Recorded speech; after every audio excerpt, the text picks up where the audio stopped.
and welcome back to my channel. My name is Lynn and I'm a third year student here at the University of Guelph. Today we're going to be doing a little mini tour of the Rosanski building. Now if you've seen my tour of the McKinnon building, that's it right there.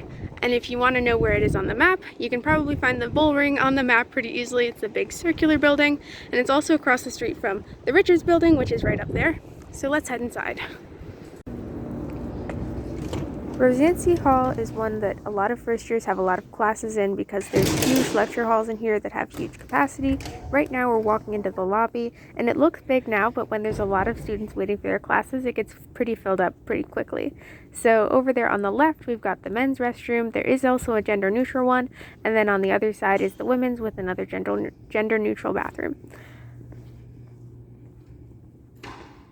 I'm giving you this little tour during exam season, so there's not students in here right now, but this hall is used for exams very often because it has such a huge capacity. One of the first rooms that we'll be going into is one of those big lecture halls, and this is the 101 room. This is the room that I had Econ 1050 in, as well as Econ 1100, and it's a very huge room. It's got huge capacity, and it's one of the places that they take you on a tour if you ever come on a tour of the University of Guelph. Right now during COVID, most of the classes are only at 70% capacity, but in all reality, you never have like packed rooms because students just don't come to class. So I always remember this place being pretty empty. This is basically what both of the large lecture halls in Rosanski look like. There's a ton of seats in here. I think the capacity is 500 for this room. I was definitely in some very huge classes in here my first year, and it was very nice because they've got this beautiful, huge projector screen up here.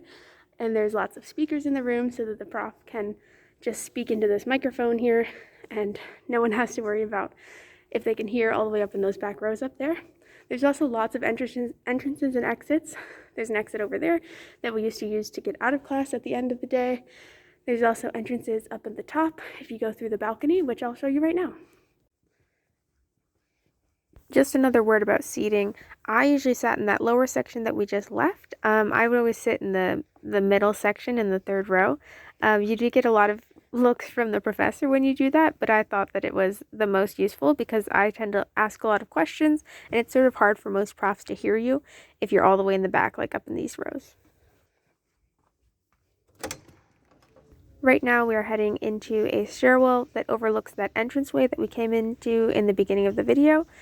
This set of stairs over here is used by a lot of those students in the back rows because then they don't have to walk all the way down through the lecture hall and out the main doors to get out of the lecture.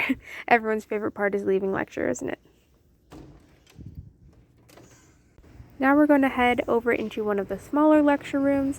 This one is number 102, I'm pretty sure. This is actually where I had a few of my jazz rehearsals. I've never actually had a class in here, but I've also had exams in this room. Here's what the smaller rooms look like in Rosanski. They still have the same capabilities in that there's a microphone. These ones actually have more comfortable chairs, which are all sort of like this. And just like every other room, big lecture room in the university, there's capabilities to record back there. So if you happen to be in a hybrid class, Zoom and in person, that's how they would do that. There's a little recording room back there that they can figure that out. Now we're walking back through the main lobby area and we're going to go over to the hallway full of even smaller classrooms. Unfortunately, we won't be able to go inside, but we can at least look at where they are in the building. If you are in lectures in this building, I think it's helpful to know where they are. That's why I'm making this mini tour series, is so that students who are on campus for their first time, especially since very few people can do tours due to COVID, I think it's important for you to have a little bit of a lay of the land for when you're stepping into these lecture halls for the very first time. So like I said, I don't actually go into either of these rooms. This is the 109 room as well as the 105 room.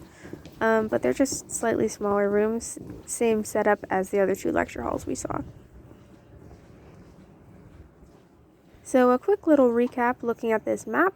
The very first room that we went into was the 101 room. The next one that we went into was the 102. Right now we're standing over here in this hallway, and the original place we were in the beginning of the video was this entrance area up there.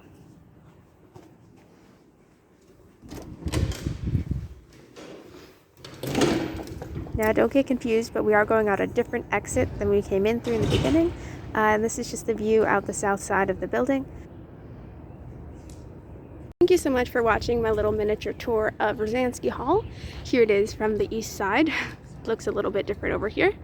If you'd like to keep watching some more of these mini tours, you can do that right up here by watching that playlist. If you want to see more videos from me, maybe suggested for you, they're right here. And if you'd like to subscribe so you don't miss any of my future videos, it's right over here. Thank you so much for watching, and I'll see you in the next one.